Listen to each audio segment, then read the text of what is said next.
é uma imagem de Santa Teresa, e foi pintada enquanto ela estava em vida. E quando terminou de pintar, a Santa Teresa, de uma forma muito serelepe, disse assim que o pintor que fez, se eu não me engano, foi um frei, fez ela feia e remelenta, de remela, sabe? E, e ela então ela viu essa pintura dela que um frei fez quando ela estava no então mosteiro. Essa é uma história interessante de Santa Teresa, a espontaneidade que ela tinha, a forma como ela lidava, e, e depois nós iremos orar também com essa ícone.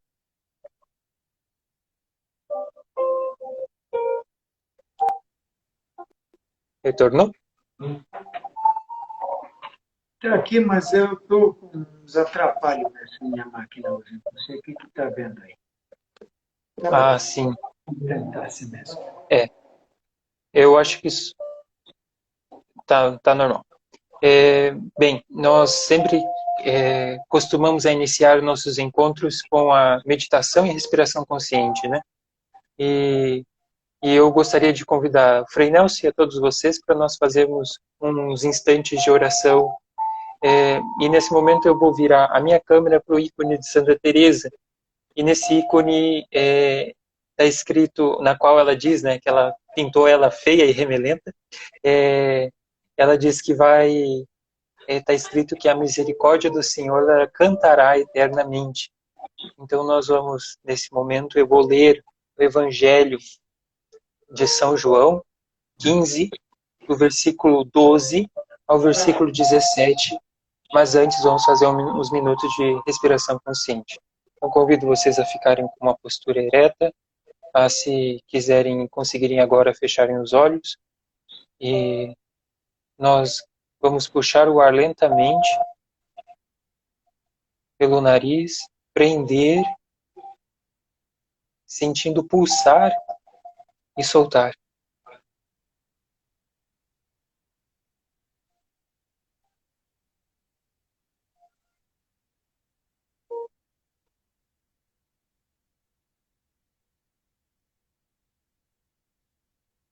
Nós vamos tomando atenção à nossa postura, as partes do nosso corpo que está em contato com a roupa, está em contato com a cadeira, a cama, o local onde estamos.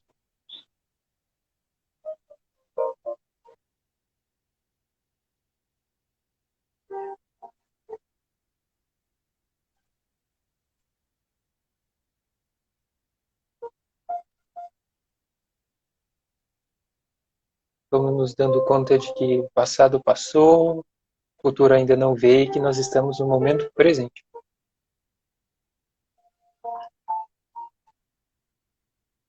E pedimos a Deus, em nome do Pai, do Filho e do Espírito Santo. Amém.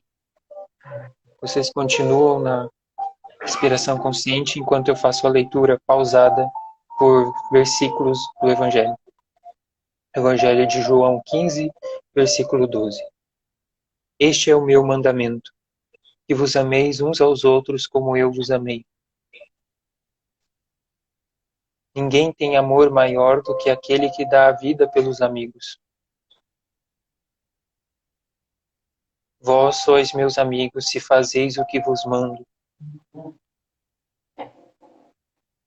Já não chamo-vos servos, porque o servo não sabe o que o seu senhor faz. Eu vos chamei amigos, porque vos comuniquei tudo o que ouvi do meu Pai. Não foste vós que me escolhestes, eu vos escolhi, e vos destinei a ir e dar fruto, um fruto que permaneça. Assim, o que pedirdes ao Pai em meu nome, ele vos concederá. Isto é o que vos mando, que vos ameis uns aos outros.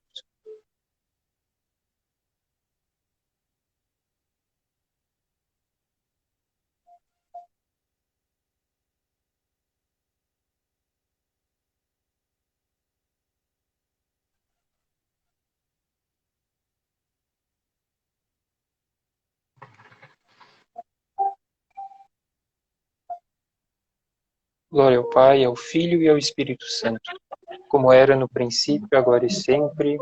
Amém. Bem, então, novamente, boa noite a todos, bem-vindos, obrigado, Frei Nelson, pela sua disponibilidade.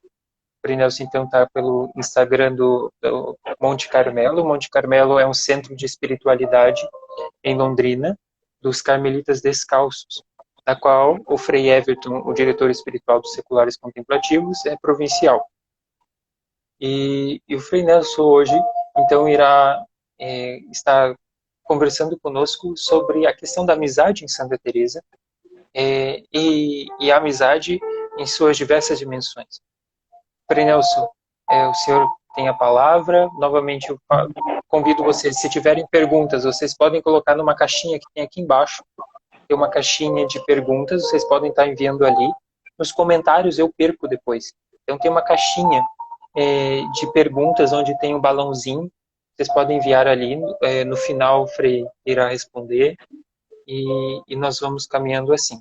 Frei Nelson, então conta um pouco para a gente sobre a questão da amizade, que é, antes de tudo, uma dimensão que crentes ou não crentes têm que lidar. Boa noite, Frei. Boa noite a todos, né? Não sei quem é o pessoal que vai estar ali, mas de todas as formas é um prazer e um privilégio a gente poder partilhar essa dimensão da amizade. Em primeiro lugar, porque o mundo em que a gente está é uma realidade bastante desafiadora, exatamente porque as pessoas têm poucos amigos, têm muitos conhecidos, né? Mas ser conhecido não é exatamente ser amigo, né? É uma coisa bastante diferente. Então, desde essa perspectiva, já é uma diferença bastante grande e uma necessidade que a gente encontra no nosso tempo como sendo urgente. Mas a dimensão da amizade, ela tem no Evangelho a sua âncora, como você viu aí, né, no capítulo 13 de São João, mas ele tem também na vocação do ser humano, a pessoa humana foi criada para esse relacionamento de amizade. Então, hoje nós pensamos em colocar pelo menos algumas observações sobre o livro da vida de Santa Teresa e como a amizade aparece ali. Me parece que temos hoje, nessa festa de Santa Teresa, uma luz extraordinariamente grande para não somente o Carmelo. Hoje estava comentando na hora da missa que muitas pessoas olham para Santa Teresa como sendo a autora, por exemplo, do Caminho de Perfeição, que dá tintas ou orientações como fazer trilhar o caminho de perfeição. Mas Santa Teresa tem um ensino muito mais profundo. Ela nos aponta coordenadas, nada mais, nada menos do que ligado à desordem que o pecado original criou no ser humano. Ela tem o ensino dela, através dessa dimensão da amizade, vai nessa direção. Vamos tentar olhar um pouquinho de perto. Em primeiro lugar, quem é a família de Santa Teresa? Porque, de fato, as pessoas dentro da sua família acabam criando os seus primeiros laços e as suas primeiras coordenadas da vida. Eu não sei se importam muito esses dados, mas talvez para, ao menos algumas coisas, me parecem ser importantes. Por exemplo, se nós olhamos para a família de Santa Teresa, o avô de Santa Teresa tinha sido um judeu converso, ao menos da parte do pai, da cidade de Toledo. Ele teve que carregar um crucifixo no peito que a Inquisição impunha nas procissões públicas da cidade, chamado de São Benito, que é um crucifixo penitencial. Muito bem. Dom Alonso, o filho dele, vai para a Ávila e ali ele casa com a primeira esposa, a Dona Catalina del Passo, na verdade, deve ser. e eles têm 2 filhos, a Maria e João. Só que a dona Catalina morre em 1507. E então ele casa logo em seguida com Beatriz de Almada, que é a mãe de Santa Teresa, sendo que esses dois têm uma diferença de 15 anos de idade. É muita diferença, mas a mãe de Santa Teresa então tem com Dom Alonso 10 filhos. Eles têm 8 meninos e 2 meninas, de formas que em 12 filhos, 3 são mulheres. 9 homens e 3 mulheres. E, curiosamente, a primeira é Dona Maria, a segunda é Teresa, que é a sexta, e a última é Joana, eu acho que é uma coisa assim, o nome dela, não me recordo agora exatamente o nome da irmã mais nova. Mas são exatamente esses filhos que fazem com que a família de Teresa tenha uma dimensão muito de muitos filhos, de muita gente dentro de casa, e a gente conseguir imaginar que ambiente que teria lá nesse espaço familiar de Santa Teresa. Muita gente, mas parece ser bastante organizado e bastante, não é que fosse rígido, mas com uma obediência e uma regularidade bem estruturada. É também uma região, uma casa bastante frequentada pelos primos e amigos dos primos. E Santa Teresa ali, cravada no meio de homens para cima, homens para baixo. Então, ela é paparicada de começo a fim. E isso faz com que Teresa tenha uma experiência extremamente grande de capacidade de relacionamento, de empatia, mas como ela é agradada, também ela, principalmente quando ela se sente amada ou ela tem atração por uma pessoa, ela quer agradar aquelas pessoas.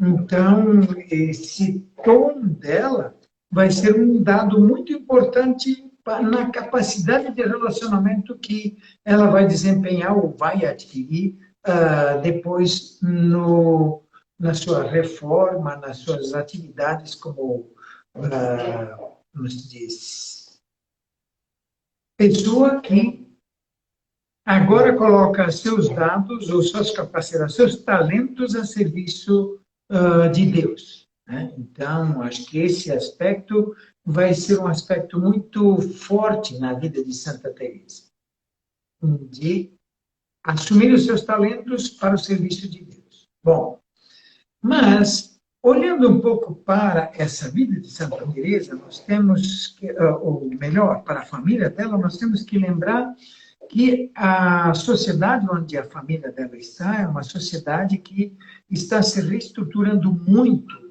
forte e rapidamente. Lembrem que a Espanha é dominada por muçulmanos desde 811 até 1492. E Santa Teresa nasce em 1492, em 1515, que ela nasce. Né?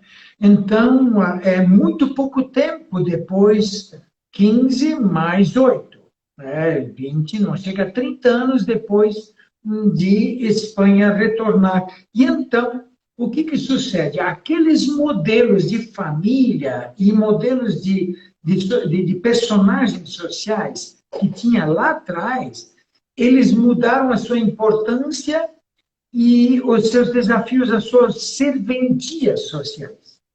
Por isso é uma sociedade que está em profunda mudança. Mudam os papéis, mudam a importância deles, e por isso também novos clamores, novas dores, novas expectativas, e tudo isso cria um ar de alívio, por um lado, um ar de esperança e um ar de reivindicar novos papéis e coisas assim, mas que, na verdade, ela está nesse descompasso, ela quer manter aquela estrutura de sociedade antiga, e qual era essa? Onde estavam estruturados para vencer os muçulmanos. Fundamentalmente em três grandes castas. Os fidalgos, que eram encarregados de organizar a sociedade e a guerra, ou de fazerem a reconquista. Os peteiros, que então produziam os meios de consumo, de subsistência da sociedade, inclusive os soldados e aqueles que iam para a guerra, e os sacerdotes ou a igreja, que fazia o trabalho de acolhida, de socorro social, de cuidado dos pobres, dos desventurados, doentes, etc, etc, etc. Mas eles tinham uma função muito importante, que era cuidar com que a sociedade se mantivesse aglutinada e unida. Muito bem. Agora, quando vem esta nova realidade da sociedade, as famílias a sociedade tenta manter aqueles papéis e a realidade muda ao redor. Já vimos como a família de Teresa, ela tem esse grupo familiar com um certo ar, e ali dentro a religião é cuidado muito pelas mães, pelas mulheres. Essas mulheres, eu não vou entrar em muitos detalhes, mas elas têm a função de fazer essa transmissão da fé desde o berço materno. No caso de Teresa, o pai foi muito esperto, ele trouxe literaturas devotas de livros, além de ensinar os filhos a pegarem uma cultura, a terem conhecimento, a conhecerem leitura, etc., etc., tudo aquilo que para o homem normal daquela época não existia. Santa Teresa, então, é uma das raríssimas mulheres daquela época que sabe ler e escrever, mas essa realidade a faz também, como se diz, capaz de interagir depois com os grandes pensadores. Ela tem acesso a isso, e o pai faz dessa fonte da cultura um meio de infiltrar a religião, pela vida dos santos, por livros devotos. E então a religião é absorvida não por uma pressão de fora e etc., mas parece que com prazer e com gosto, a tal ponto que Santa Teresa, junto com o irmão, leem aqueles livros, e ela depois testemunha ali no livro da vida, né? Número 4, logo no primeiro capítulo, de que ela se depara com esse caminho da verdade que vai percorrer a vida inteira dela, a estrutura central da vida dela. Muito bem. Como é que eram os pais de Santa Teresa? Bom, a gente já viu alguma coisa. O pai dela, então, é uma pessoa bastante intelectualizada, mas que não entende lá muito de administração, e principalmente a herança da segunda mulher, aquilo que vem dela era mais rural. Eles, aliás, tinham vindo de Toledo para fazer uma atividade rural, mas ele não tinha grandes conhecimentos dessa área. Então, não foi, em termos financeiros, foi meio um fiasco, né? Mas eles conseguiram atender as suas coisas, só que os filhos, eles foram todos para a guerra, né? Então, menos um, que ela tentou, o Antônio, inclusive, né, que ela tentou influenciar. E aí está a questão onde Teresa, por um lado, tem todo esse conjunto de relacionamentos, essa capacidade de relação com as pessoas. Ela também era muito bem dotada em termos de físico, em termos de sociabilidade, ela sabia agradar, gostava de agradar e conseguia agradar, né?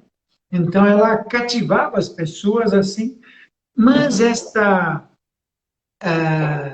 capacidade de relacionamento se tornou para ela uma prisão, porque ela mesma diz, a uma certa altura lá, não me recordo exatamente em qual passagem, que ela dizendo que ela não conseguia pensar em outra coisa a não ser naquelas pessoas Não que ela fosse querer pensar em fazer coisas erradas e coisas, mas de agradar, de ficar conversando, jogando conversa fora, e aquela coisinha gostosa de estar junto. Só que, juntamente com isso, ela já tinha também, desde o início, o pai dela foi muito esperto, e a mãe dela também, incentivando essas leituras, de fazer a amizade com Deus, né? Então, esse aspecto da devoção, da religião e da fé, da confiança em Deus, da percepção de um para sempre, de que tudo passa, fez com que ela tivesse um filtro e uma âncora muito forte para as suas decisões. Não entrar fácil nas diferentes ofertas que o mundo apresentava. Mas essas coisas bonitas e gostosas, ela ia sendo companheira e arrastando lá pelas... Né? E essa capacidade não foi só com os amigos de Ávila, mas mesmo quando ela foi, o pai dela percebeu que a coisa podia degringolar, então ela botou ela para dentro de um colégio de irmãs, e lá nesse colégio de irmãs, em 2 toques, ela conquista Deus, todo mundo lá dentro também. E tem uma das irmãs que acaba sendo um exemplo para ela, e lá, essas amizades, então, o que de um lado levava para fora, por outro lado, ela tem, nas pessoas boas e positivas, ela consegue voltar de novo ao caminho, a esse rio central da vida dela. Muito bem. Quanto isso vai fazer de diferença na personalidade dela? Eu penso que, ao mesmo tempo que ela faz esta capacidade de relacionamento, ela também dá a habilidade de leitura das pessoas, de compreender o seu interior em profundidade. E por isso também esse de criar empatia com as pessoas e de criar empatia com o próprio Deus. Seus talentos humanos, eles são os mesmos lá que cá, né? Então, ali é um aspecto que me parece que não houve autoritarismo dentro da casa dela em relação. O pai soube organizar, manteve uma liberdade, mas um respeito. Tanto é que a mãe, a dona Beatriz, faz as suas leituras das cavalarias, né, um pouco escondido do pai, né? Mas, por outro lado, o pai tem um senso de justiça e de igualdade, que ele não conseguia aceitar escravos. E não conseguia tratar como desiguais até mesmo os subordinados ou os serventes. Mas Teresa foi capaz de aprender esses diferentes tipos de relacionamento. Ela foi capaz de se relacionar com os pais, como esse respeito, essa superioridade, de aprender deles, com os seus primos, irmãos, como igualdade, mas numa sinceridade, numa profundidade muito grande, e ao mesmo tempo com os serventes, com as funcionárias da casa, com um ar que deveria ser de autonomia, de dar orientação, etc., mas ela acabou sendo um pouco levada, e principalmente por alguém, uma parente dela que vinha ali, que ela não dá nomes, possivelmente para preservar as pessoas implicadas, né? Então, acho que esse é um dos aspectos importantes na vida dela para a gente conseguir compreender sua personalidade.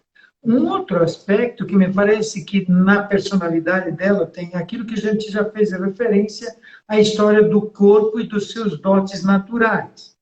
Por um lado, ela tem consciência do seu corpo, principalmente esses 2 aspectos, de que os outros gostam dela, né?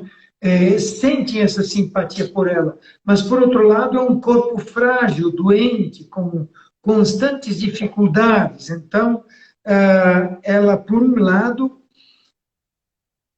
encontra um corpo onde, ou tem um corpo onde uma corporeidade com a qual ela se encontra e se relaciona com as outras pessoas, mas na época dela existe um dualismo muito grande, corpo e alma, e os dois estão em briga, e que o corpo tem que ser descartado, né?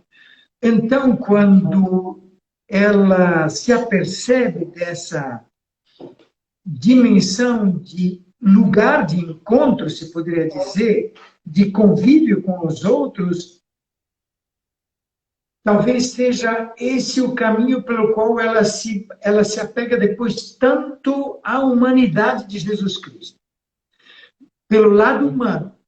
O fato é de que nós encontramos em Teresa uma defensora da humanidade de Jesus Cristo, que é meio único na história. E que penso que, em termos de teologia, e está Maximiliano Reis chamando a atenção, vou fazer um pouco de menção depois, eu não sei quantos minutos eu ainda tenho, mas que faz esta menção de que a corporeidade de Jesus, a humanidade de Jesus, é o primeiro e o primordial sacramento dele. Se não houvesse encarnação, não haveria Eucaristia. Não haveria nada do que ele nos deixou. E o que é a encarnação? É a humanização de Deus, que desce até nós, se torna parecido conosco, assume nossas condições, assume nossa debilidade, nossas fraquezas, nossas dificuldades, nossa pobreza, para nos ajudar a levantar e a criar âncora, né? Não sei se querias falar alguma coisa, Lucas. O senhor comentou que a proposta do Maximiliano Reis? Isso. Tá, ok, depois eu coloco aqui. Pode continuar. Só para terminar, esses dados que eu estou trazendo aqui é de uma senhora, Isabel Gomes Acebo, que fez umas contribuições no Congresso Internacional de Santa Teresa, agora em 2015, sobre o Livro da Vida, né? Então, para esse festejo do centenário, do quinto centenário do nascimento de Santa Teresa de Jesus. Mas um outro aspecto que ela ressalta dessa questão é de que a amizade, no caso dela, para com Deus, é algo que, para as pessoas daquele tempo, era meio fora da casinha. Porque, para haver amizade, se cria, tinha inclusive um livro que foi multiplicado muito naquele tempo de novo, Amicítia, de Cícero, e que dizia que, para que houvesse uma amizade, de fato, as pessoas teriam que ser iguais. Bom, então, por isso não havia amizade verdadeira entre escravos ou senhores, entre serventes e patrões, entre peteiros e fidalgos, e assim ia, né? Por isso também, entre pessoa humana, criatura humana e Deus, isso era incogitável. Mas essa amizade de Santa Teresa, essa experiência de amizade familiar com a parentela, foi algo extremamente compensador e realizador para ela. Muito bonito e gostoso. Então, ela tenta, ao longo de sua vida, casar essas duas coisas. E ela pensa que isso... Tem gente que a convence dela de que isso não tem problema, que pode fazer tranquilo. O fato de que de tudo isso que acontece com ela, ela vai adquirindo gradativamente uma autoridade dentro da própria família. E ela acaba se tornando meio um esteio. E ela acaba também sendo uma pessoa que começa a orientar, ensinar, até mesmo o seu próprio pai. Foi ela que ensinou o pai dela a fazer oração mental. Né? É curioso isso. E como que ela fez? Levando alguma coisa, dando livros para ler, comentando, dando objetos, ou propondo leituras. Assim foi. E assim, essa experiência da família dela faz com que ela leve para si essa confiança de tratar com pessoas dos mais diferentes. Ela lida com comerciantes, ela lida com reis, ela lida com gente até mesmo como se fosse mecenas, né? Ela não tem problema de lidar com o bispo, seja com quem for. Ela tem essa autoconfiança, essa capacidade de agradar, mas ela precisa fazer uma reeducação de tudo isso. Né? E aí é que eu gostaria de entrar agora nesse aspecto. Parece que tudo isso aí foi uma espécie de preparação para uma outra dimensão que vai acontecer na vida dela, que é a experiência de Deus. Quando a experiência humana, a leva para essa, e capacita para essa relação de igualdade com Deus, que vai acontecendo de uma forma inicial, meio como com medo de que ela fosse para o inferno, por isso que ela vai ela assume a vida religiosa na encarnação, por medo de ir para o inferno. Foi uma vocação toda bonitosa, como a gente imagina. Né? Então, lá é que ela faz a experiência de Deus. E essa experiência de amizade sincera e profunda faz com que ela se autocritique e veja ao mesmo tempo a fisionomia, o jeito de Jesus, olhar para ela e tratar para ela, e ela, por um lado, ela não sabia dizer não para as outras pessoas, como se fosse uma espécie de ingratidão para com as pessoas, o bem que ela queria, etc. Mas daqui a pouco ela vê que ela não é ingrata com as pessoas, mas é ingrata com Jesus. Né? E fica nessa luta até que ela consegue. E chega uma altura dessas em que Jesus se apresenta para ela como muito zangado. Né? Como quem diz, olha, eu não quero mais que você fique... Uma espécie de ciúme de Jesus, né? É interessante isso. Mas o atrativo que a leva para esse Jesus é talvez a humanidade dele de se apresentar como, mesmo sendo Deus, posso tratar a ele e com ele como com um amigo. Frei, aí é uma questão bem interessante, porque frequentemente temos contato, né, com Deus sendo bem soberano, e nós nos remetemos à figura de linguagens que, assim, há dois abismos entre o Criador e a criatura. Mas, em alguns momentos, as experiências dos místicos dizem o contrário, que dizem, se eu não me engano, São João da Cruz, tu mais íntimo de mim do que eu mesmo. E eu acho que aí que seria interessante também, o senhor, lógico, o senhor vai comentar, mas eu gostaria de pedir que o senhor esclarecesse, falasse um pouquinho mais sobre isso, de que como vamos perceber, como vai ser o processo de perceber isso. Se ele está tão íntimo de nós, não é ele, é eu. A questão sou eu. É nós que temos que fazer o processo. E é um processo de Deus se aproximar, é um processo de nós tomarmos consciência, é um processo... Que tipo de processo é esse? Na verdade, me parece que aí está um processo de a gente se enxergar. E Deus funciona como uma espécie de espelho. E um espelho que está tão perto de nós que nós só vamos nos aproximando dele na medida em que a gente cria essa confiança nele. nós admitindo a Ele perto de nós, nós conseguimos olhar para Ele com confiança. E na medida em que nós olhamos com confiança, nós nos percebemos nas atitudes para com Ele. Numa espécie de autocrítica que vamos fazendo, mas no caso de Santa Teresa não é só autocrítica, é também Jesus que se mostra. E São João da Cruz vai dizer de que Deus vai fazer acender luz. Nós conseguimos isso, então, seria como se fossem duas fases.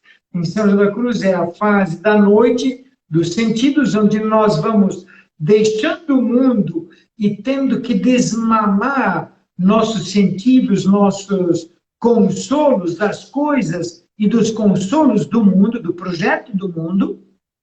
E depois nós precisamos nos capacitar agora para essa transparência do eu diria. Uma transparência que assume nossas pobrezas, não desistindo diante delas, e ao mesmo tempo... Frei, eu não sei se só para mim travou, é uma transparência que nós assumimos, aí o senhor continua ali, porque ali travou. Essa transparência que nós assumimos, nossa diante de Deus, nós nos deixamos enxergar. Entendeu? Nós nos deixamos enxergar, e por isso, então, a primeira parte, nós conseguimos enxergar o mundo e as nossas dependências de lá. Mas nós agora precisamos enxergar a nós mesmos, as nossas atitudes interpessoais, nosso jeito de nos relacionarmos. Então, o primeiro é uma questão da dependência do mundo e das coisas mais externas. A segunda vai na direção da autoimagem, da vaidade, da superioridade, do não sei o quê, do poder, do comodismo, uma infinidade dessa humildade. E Santa Teresa diz, a humildade é a primeira e o grande alicerce que nós temos que assumir. Não sei se o som está saindo bem. Tá. E aí está, talvez, a grande transformação que a oração de amizade de Santa Teresa faz.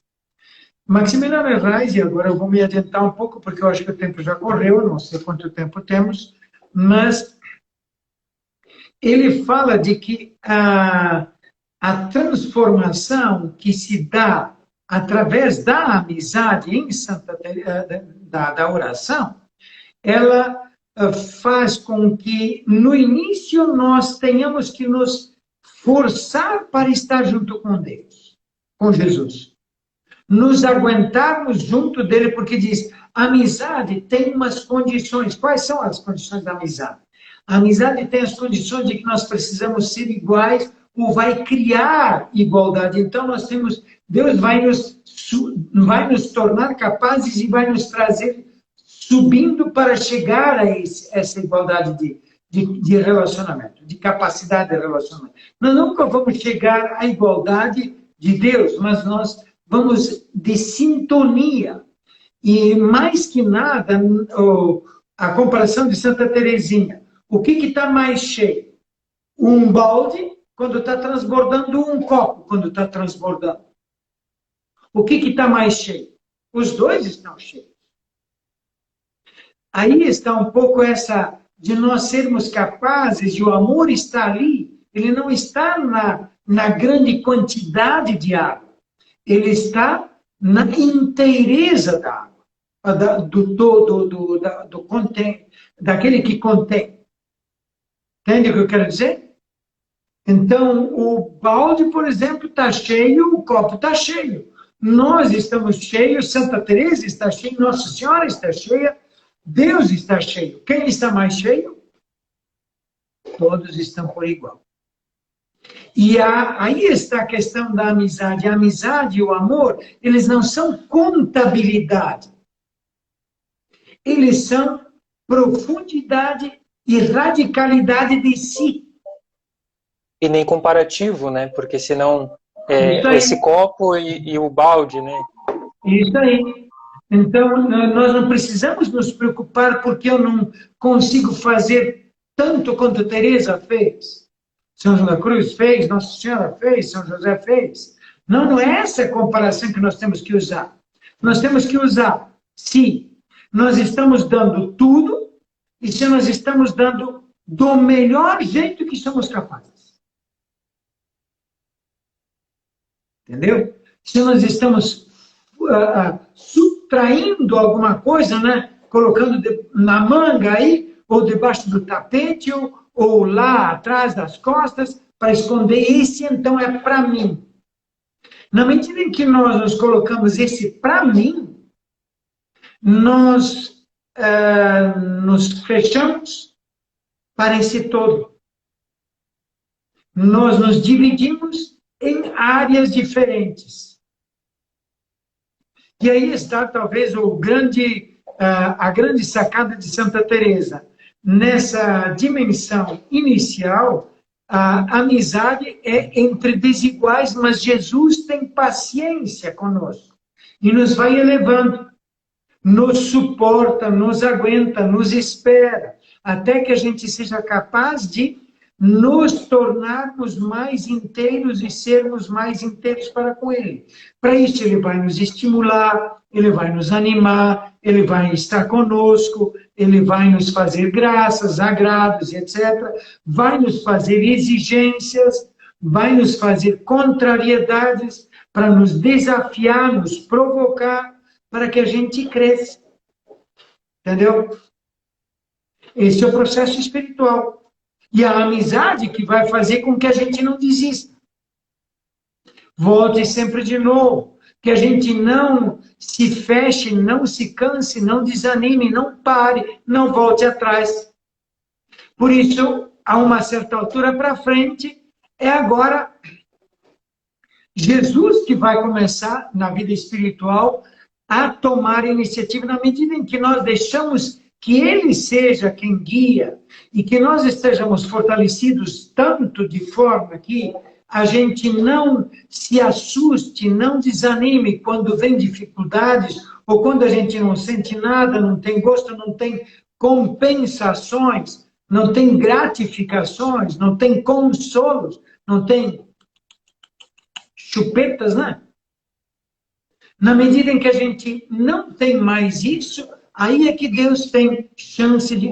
que nós não precisamos mais disso, digo não. Que a gente não é mais forte do que isso na nossa amizade para com Ele.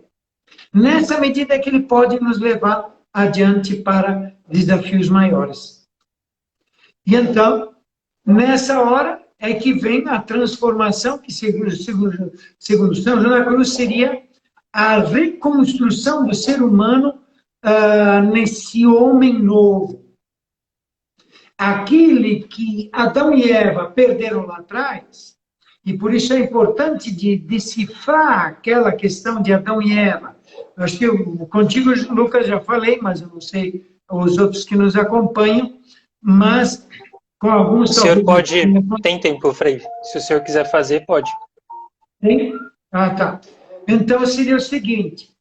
inclusive, eu me surpreendi agora com o livro do Cesare Giraldo, que é um dos grandes liturgos e que fala sobre a Eucaristia, né? Ele fala exatamente na mesma perspectiva. Não conhecia o livro e que é uma fórmula, como é que eu poderia dizer, um pouco diferente daqueles manuais antigos de casuísmo.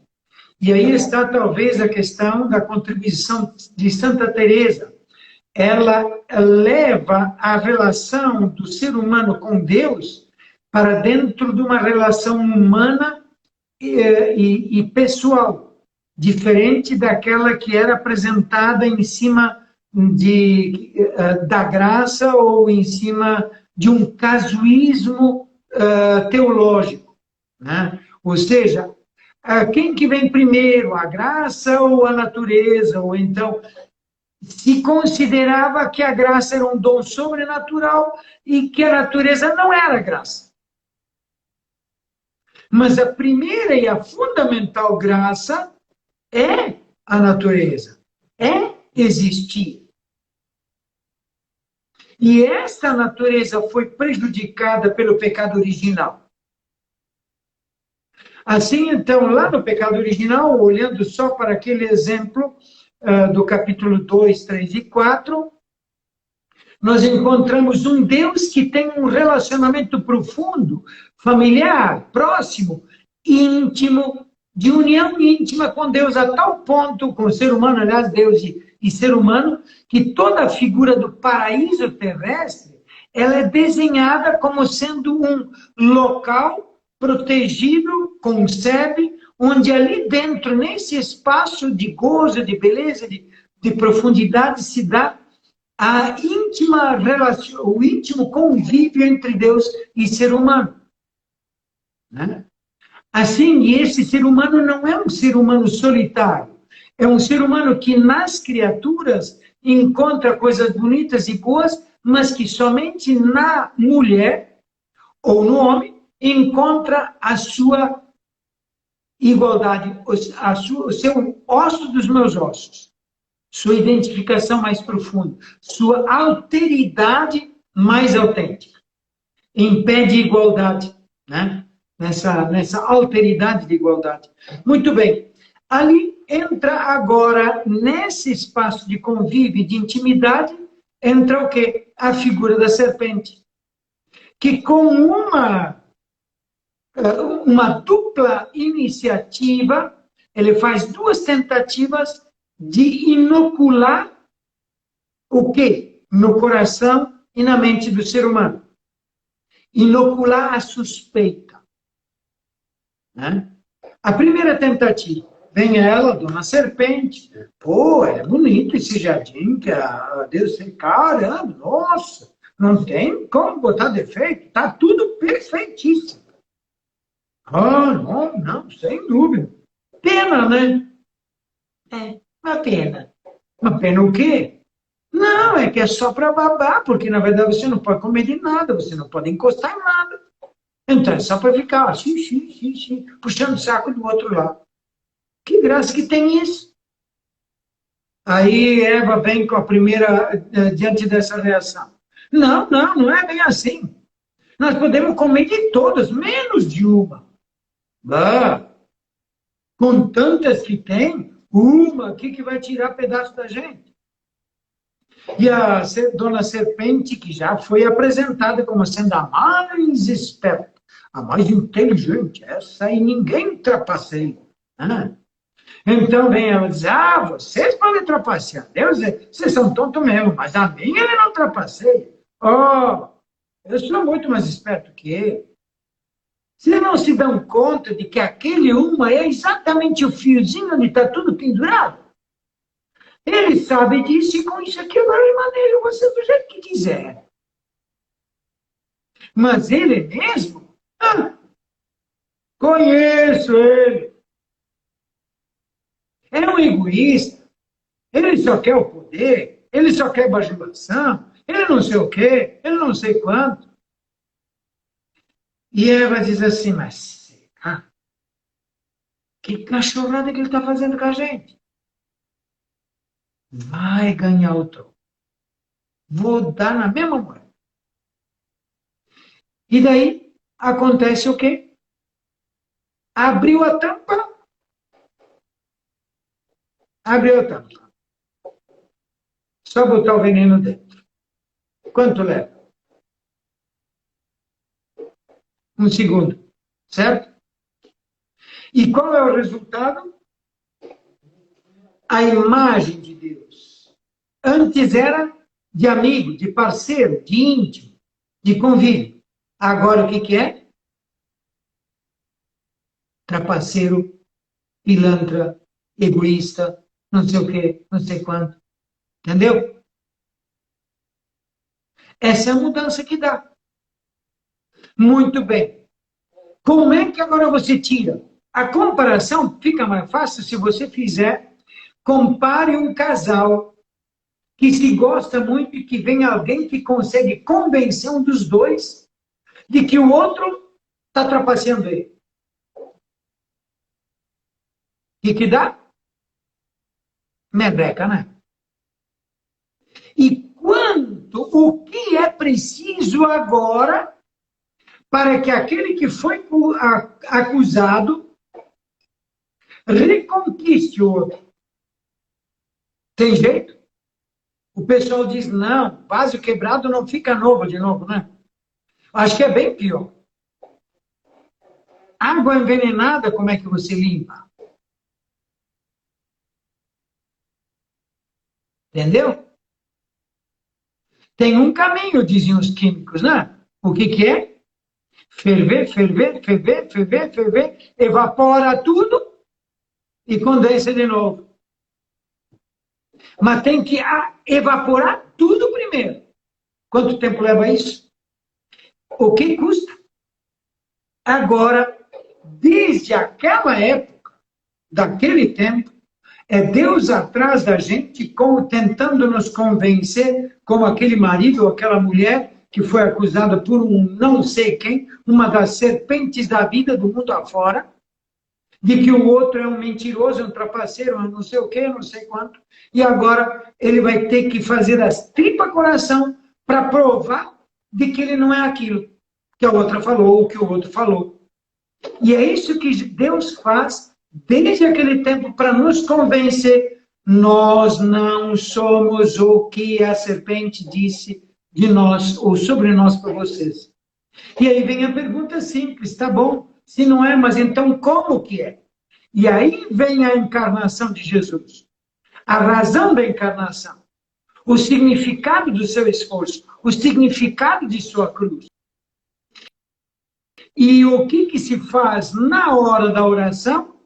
Ferver para fora essa desconfiança. Nos afastar, em primeiro lugar, do projeto paralelo, daquele, você vai ver agora com quantos paus se faz a canoa. Vou botar isso, vamos ver depois o que você vai fazer. Agora nós vamos ter que voltar de novo, abandonar o barco que iríamos fazer sem ele, contra ele, para retornar ao barco dele. E reconstruir o ser humano e a sua confiança nele através disso aqui, da amizade com Jesus. Tem outro meio de construirmos ou reconstruirmos aquela proximidade, aquela intimidade perdida lá atrás?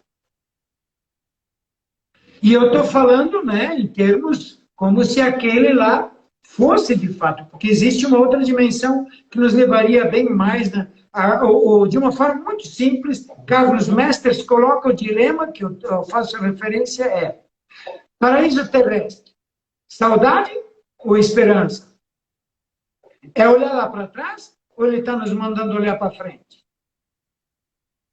Né? Mas o fato de que nós estamos estranhados diante de Deus e olhamos a Deus com suspeita. E quantos nos levam pensando em fazer bem? O Maximiliano Reich chama isso de que nos querem levar a uma religião, ou seja, prática de ritos e etc., de negócio, de mercadoria ou de comércio com Deus, quando na verdade Teresa nos leva a viver no cristianismo, na amizade com Jesus, naquilo que ele propõe. Né? Então, querias falar alguma coisa? Eu acho muito interessante. Sim, eu acho bem interessante essa dimensão, né, que o senhor diz da religião como uma religiosidade, né, e é como se fosse, eu faço algo aqui, ele me dá algo ali, né, e faço algo aqui, ele me dá algo ali, que é a relação de troca e esotérica, né, é a relação das religiões esotéricas, né, então, tipo, até a nossa própria devoção pode se tornar isso, né? Então eu rezo aqui um pouquinho, e quantas vezes, meu Deus, quantas vezes não caímos nisso, né? Tipo, eu rezo um pouquinho agora e depois você me concede isso. Quando vê, estamos pedindo a concessão ao pecado. Quando a gente vê, a gente tá, tipo, rezei ali e agora, tipo, me deixa quieto, não, isso aqui é meu. Então, é uma coisa assim, as últimas consequências nos faz atentar como isso não é cristão. Desastrosa, né? Porque ela nos desumaniza e, ao mesmo tempo, nos faz ter uma ideia de Deus tão reduzida e tão distorcida, uma caricatura tão horrorosa de Deus, que não é por nada que muita gente diz. Nos diz, não, eu sou ateu. Bom, se for aquele Deus que você acredita lá, meu filho, eu tenho que te ser sincero. Eu sou ateu junto contigo, então. Porque aquele Deus que você diz ali, que você pinta, eu não acredito, não. Esse não é meu Deus. Isso não é real. Né?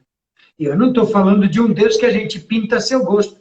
Mas o Deus que se mostrou na história da humanidade, de Abraão até Jesus Cristo, e que nós somos convidados a conhecer em mais profundidade e como, que, aliás, o evangelho que você leu, né, de nós amarmos a Ele com todo o coração, com todo o ser, etc., como amigo.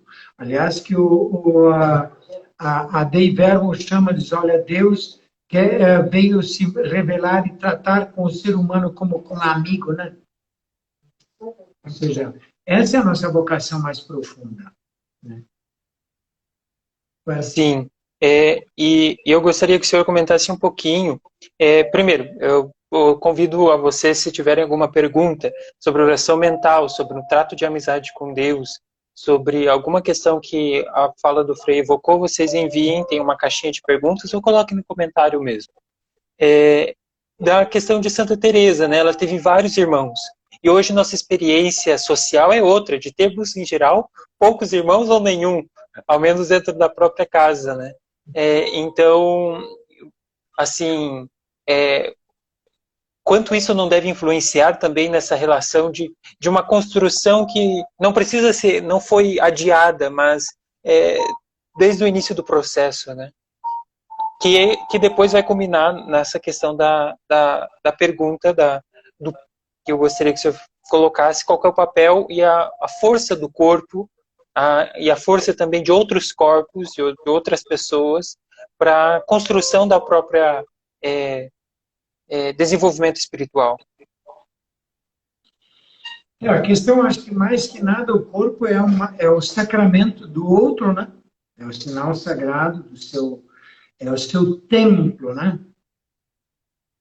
Onde Deus mora, onde a relação, aquele paraíso, né? Aquele espaço sagrado é a corporeidade do outro.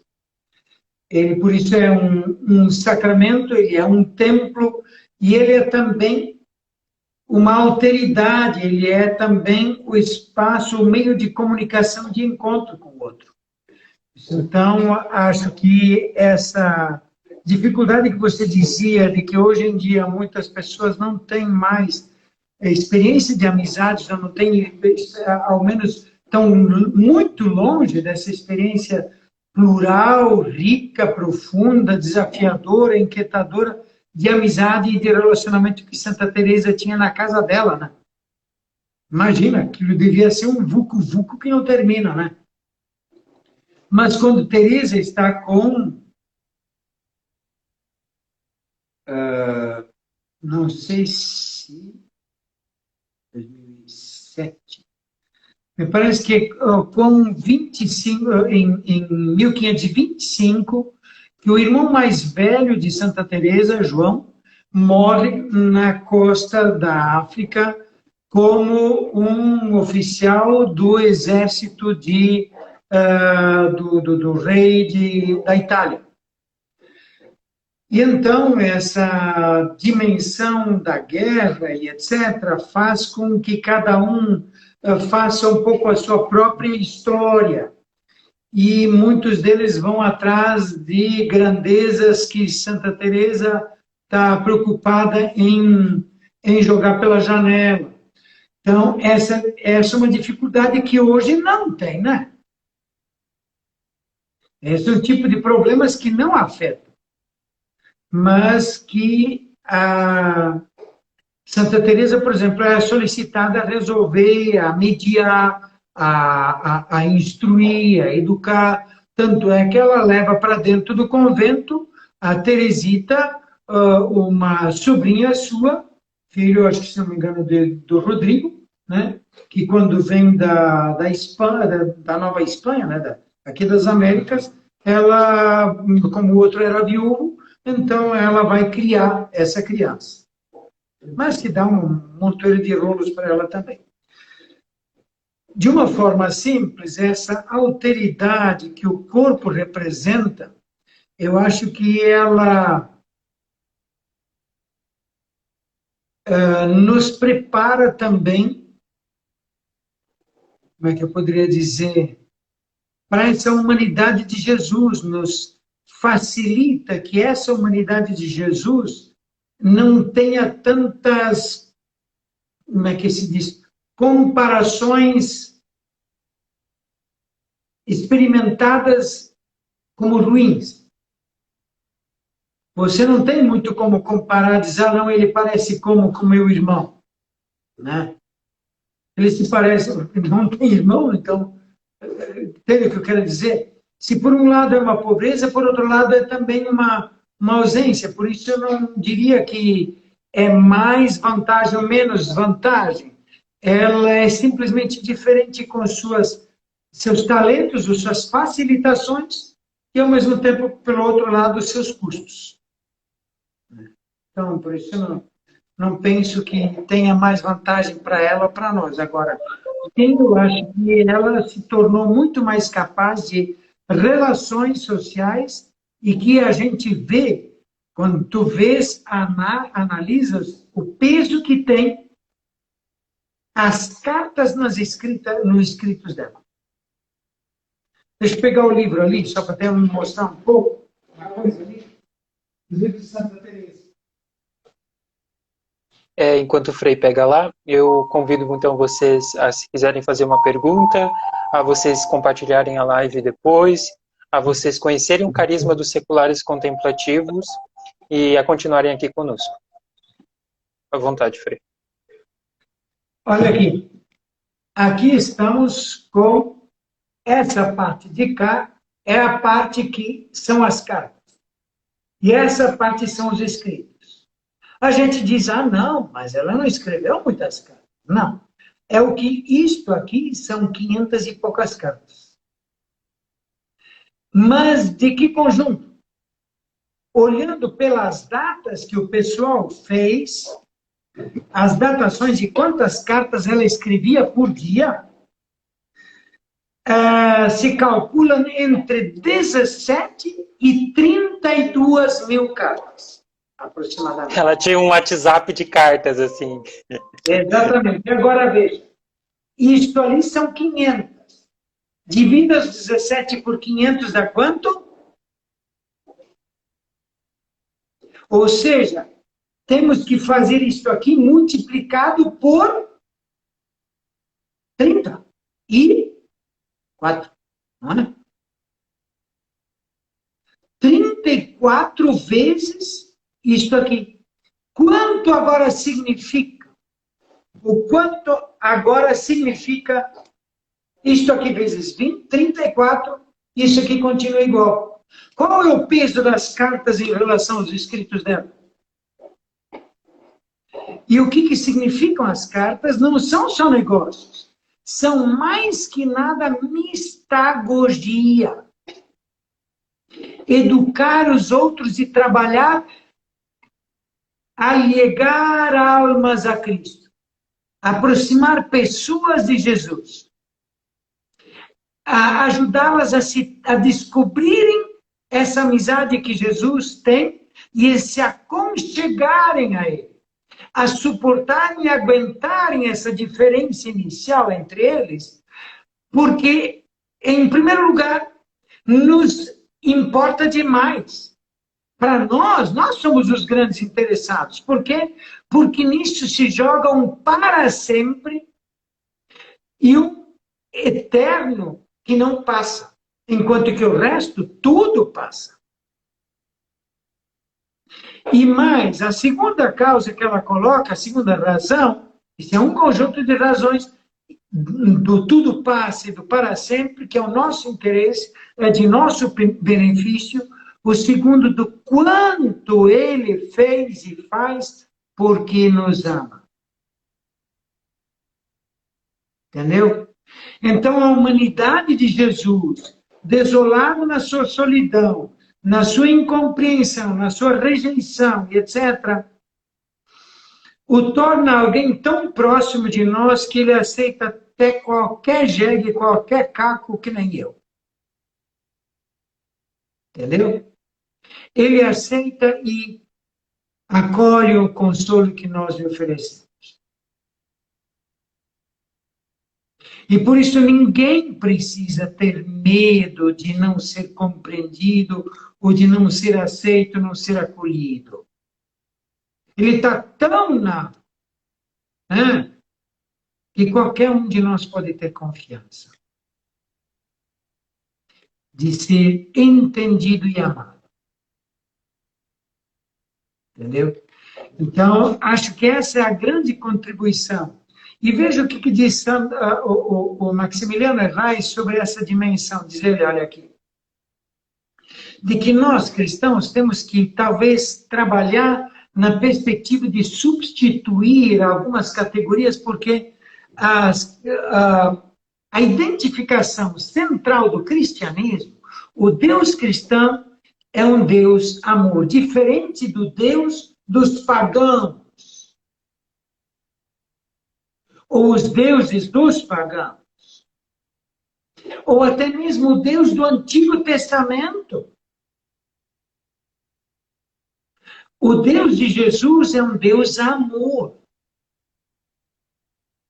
E essa realidade nós acedemos somente mediante a amizade.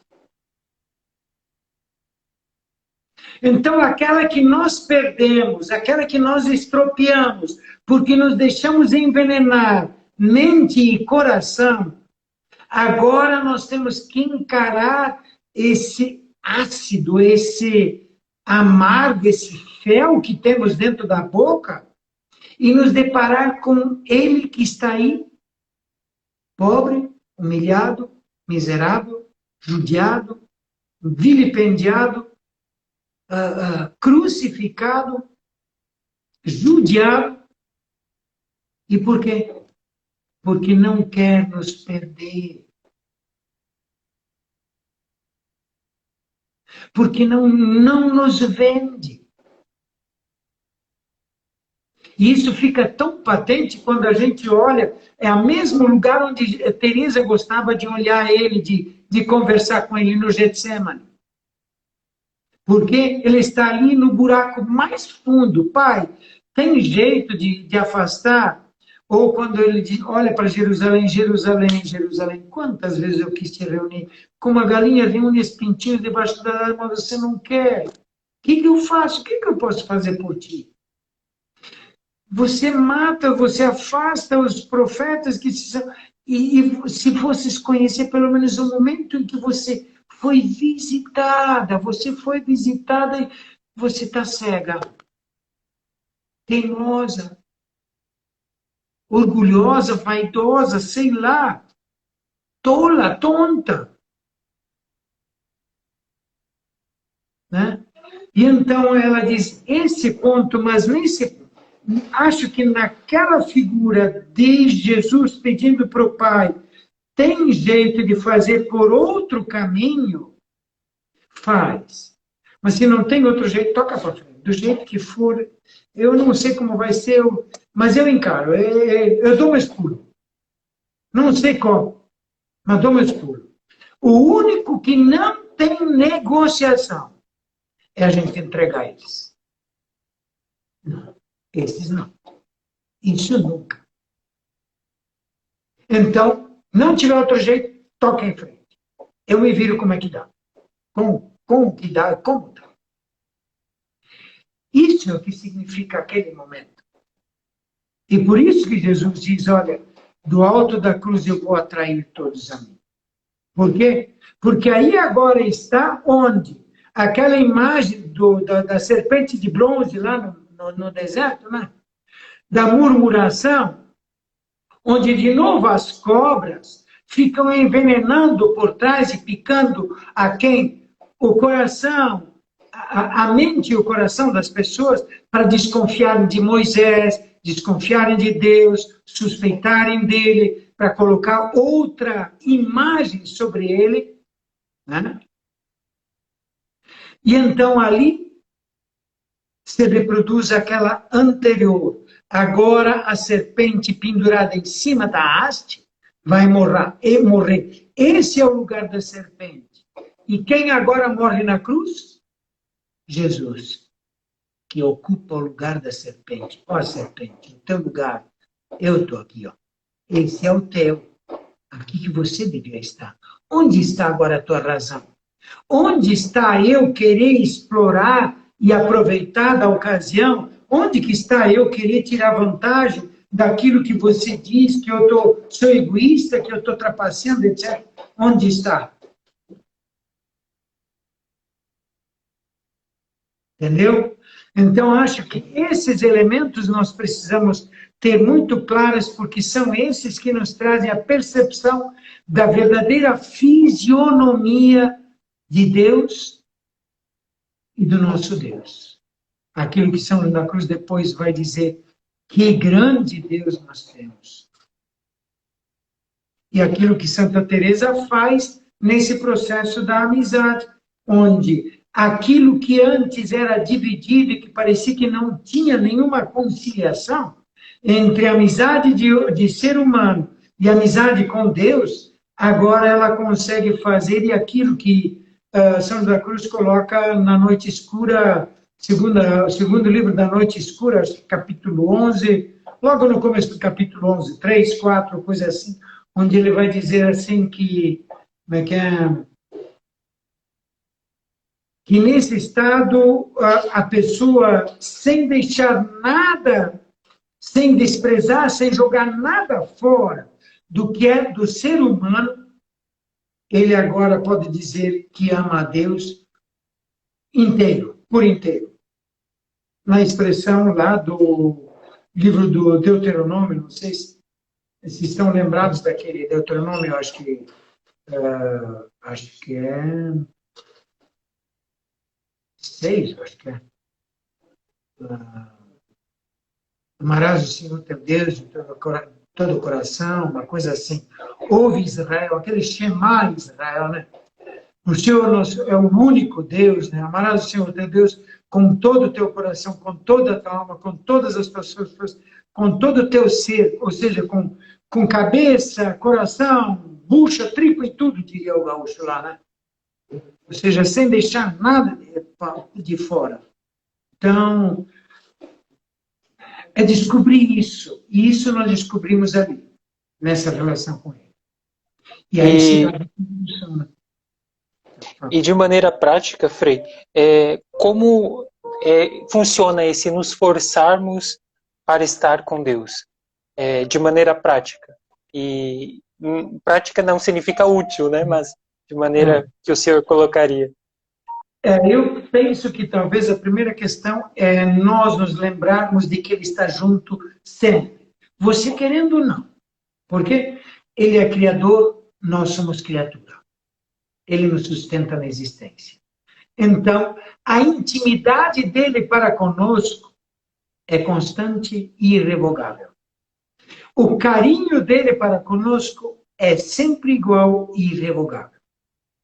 E inalterável. Nem que você queira, você não vai conseguir jamais, nem o capeta o tira do céu. Entendeu? Porque Deus não muda. Mas não muda em quê? Naquilo que ele é. Mas e o que ele é? Só amor. E por ser só amor, para nos relacionarmos com ele, há uma condição insubstituível. O que é? Liberdade. Então, o nosso primeiro esforço é nós encontrarmos tempo para estar com ele. E isso não precisa ser muito tempo. O que mais importa é qualidade do tempo e a presença dele no nosso tempo do dia. Por exemplo, você vai para o trabalho, levanta e lembra dele. Você vai tomar para o café, lembra dele.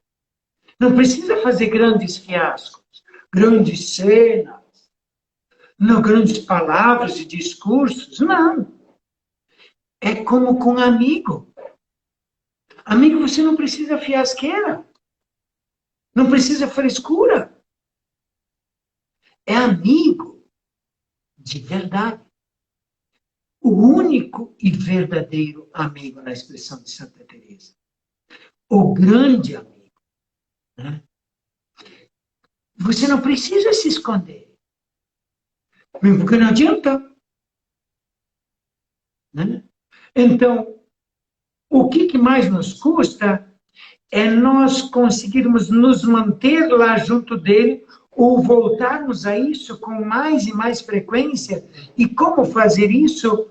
Quando você tem saudade dele ou quando você tem vontade de fazer, voltar lá para alguma das cebolas do Egito, em vez de buscar cebolas do Egito, não, liga para ele, liga para mim.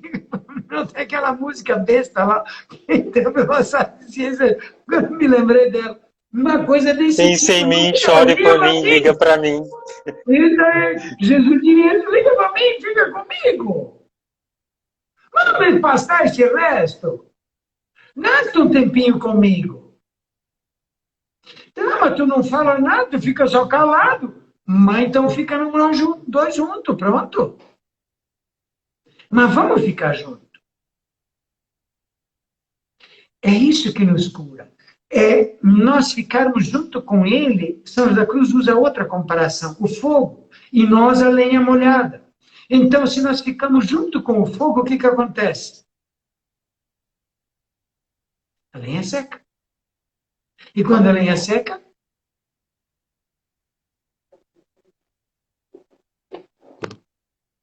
Entendeu? Esse é o processo. Então, o que mais importa é nós não fugirmos por nada do mundo. E para adiantar serviço, quando você está com saudade da cebola, em vez de comer cebola, fique com ele. Lembre das coisas boas, fale das coisas boas, fale do que, né, fale até mesmo da saudade, etc. Mas não é bom ficar falando o tempo inteiro das cebolas que você deixou. Por quê?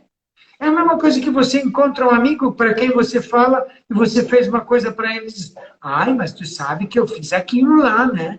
Ai, tu sabe que, mas eu gostava daquilo lá. O que nós fazemos com lembrar isso? Nós lembramos e alimentamos a saudade. Alimentando a saudade, nós alimentamos quem? O fogo do amor e da paixão por aquela coisa lá de trás. Quando que tu vai conseguir vencer? Nunca. Porque é uma forma sorrateira de você alimentar o mesmo fogo lá de trás. Entendeu? Então tem que larga para trás e fica com ele aqui. Fica comigo. Esse é o processo que eu entendo. Ao menos de arrancada, né? Porque depois temos umas outras coisas bem pesadinhas. Assim, né? Sim, com certeza. Bem, eu acho que de maneira geral era isso.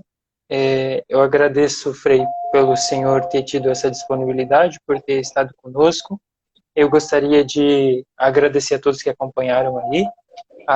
São várias questões, né? Eu acho que assim, a intenção era essa, evocar várias coisas e cada um aproveita conforme a sua situação pessoal também, né? E convidá-los a acompanharem o carisma dos seculares contemplativos. O Frei Everton é o diretor espiritual. Ele, então, todo mês nós temos uma formação que o Frei Everton dá. Ele também responde e-mails. Então, vocês têm como fazer a inscrição para conhecer mais o carisma pelo link da descrição. Aos sábados, tem às 6:30 da manhã meditação. Então, tem os membros dos seculares contemplativos, aos sábados, eles vão abrir uma live aqui, vocês sempre podem entrar às 6:30 da manhã, eles vão estar meditando o Evangelho do dia ou do domingo, Estamos aí caminhando com vocês, cada um com o seu processo, e eu gostaria agora de nós encerrarmos com uma oração, uma meditação. Eu vou ler um trecho de João 14, onde Felipe pergunta para Jesus, então cadê esse Deus, né? Se você é esse grande Deus, cadê esse Deus? Ou nós podemos colocar aqui na nossa reflexão, se o Senhor é tão esse amigo, cadê esse amigo? Né? Então, eu vou virar a câmera para o ícone de Santa Teresa, segundo ela, a feia e remelenta, e para nós orarmos então.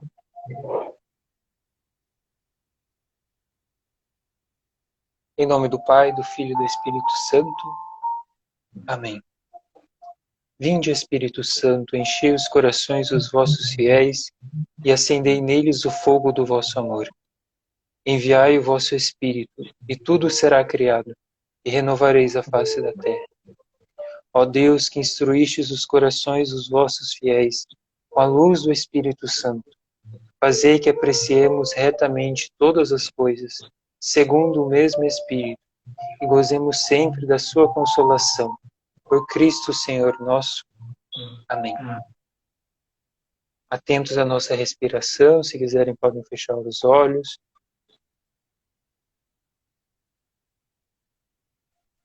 A mesma experiência dos discípulos de Emaús, que a noite declina. Nós nos preparamos para ir descansar. Queremos fazer a pergunta que Felipe fez a Jesus. Senhor, mostra-nos o Pai, e isso nos basta. Diz-lhe Felipe. Jesus respondeu: Há tanto tempo estou convosco e não me conheces, Felipe? Quem me viu, viu o Pai. Como pedes que te mostre o Pai? Não crês que estou no Pai e o Pai em mim? As palavras que vos digo, não as digo por minha conta. O Pai que está em mim realiza suas próprias obras. Credes que estou no Pai e o Pai em mim. Se não, credes pelas próprias obras. Eu vos asseguro, quem crê em mim fará as obras que eu faço, inclusive outras maiores, porque eu vou ao Pai. E o que pedirdes em meu nome, eu farei, para que no Filho, pelo Filho, se manifeste a glória do Pai.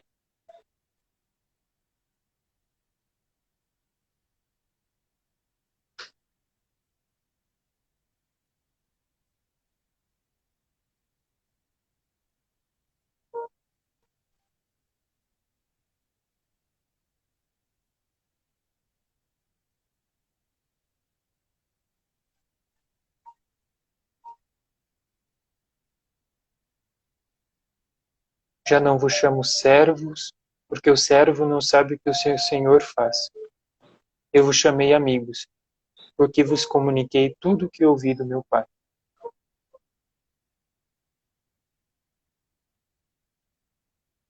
Isto é o que vos mando, que vos ameis uns aos outros.